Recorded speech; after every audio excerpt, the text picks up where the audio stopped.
প্রাথমিক বৃত্তি পরীক্ষায় কিন্ডারগার্টেন স্কুলে শিক্ষার্থীদের অন্তর্ভুক্তির দাবিতে শরীয়তপুরে মানববন্ধন ও প্রতিবাদ সমাবেশ অনুষ্ঠিত হয়েছে। পরে জেলা প্রশাসকের বরাবর স্মারকলিপি দেওয়া হয়। বৃহস্পতিবার বেলা 11টার দিকে শরীয়তপুর জেলা কিন্ডারগার্টেনের শিক্ষার্থীরা জেলা প্রশাসকের কার্যালয়ের সামনে মানববন্ধন ও প্রতিবাদ সমাবেশ করেন। এতে জেলার বিভিন্ন কিন্ডারগার্টেনের শিক্ষকেরা অংশ নেন। 24শে গণঅভ্যুত্থানে আমাদের সিনিয়র ভাই ও বোনেরা বৈষম্য বিরোধী আন্দোলনে বলেছিলেন যে রাষ্ট্রে কোনো বৈষম্য থাকবে না, তাহলে 25শে এসে কেন এই বৈষম্য? আমরা বেসরকারি স্কুলে পড়ে বিধায় আমরা সরকারি ভিত্তিতে অংশগ্রহণ করতে পারবো না, তাহলে কি আমরা এদেশের নাগরিক না? আমরাই ভবিষ্যৎ বাংলাদেশের কারিগর। আমরা চাই রাষ্ট্রে কোনো বৈষম্য থাকবে না, রাষ্ট্রের সকলের সমান অধিকার থাকবে।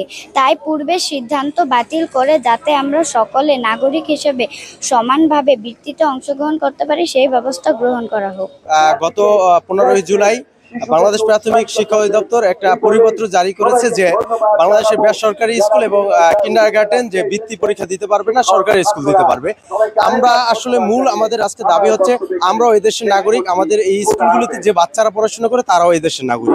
তাহলে একই দেশে যে 24-এর বাংলায় বলছে বৈষম্য থাকবে না, সেই দেশে আবার নতুন করে কেন বৈষম্য?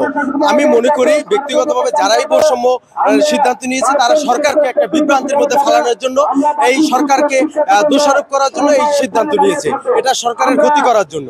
দেখা যাচ্ছে যে সরকারি স্কুলের প্রাথমিক বিদ্যালয়ের সমাপনী তো বাধ্য হয়ে গিয়েছে, কিন্তু বৃত্তির একটা ব্যাপার ছিল, সেটা কয়েক বছর বাদ ছিল, এখন আবার শুরু হওয়ার কথা। কিন্তু সরকার থেকে নির্দেশনা এসেছে যে এটা শুধুমাত্র সরকারি স্কুলের বাচ্চারাই দিতে পারবে।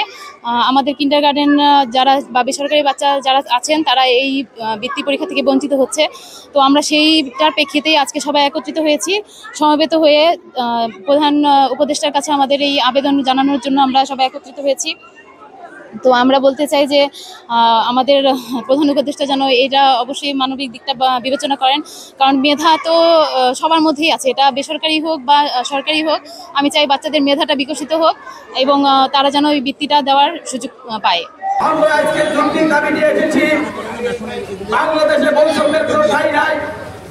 কোন উন্নতি শিক্ষার্থীর কথা বিবেচনা করে বাংলাদেশ মাননীয় শিক্ষা উপদেষ্টা, শিক্ষা সচিব এবং মাননীয় আমাদের জেলা প্রশাসকের কাছে দৃষ্টি আকর্ষণ করছি।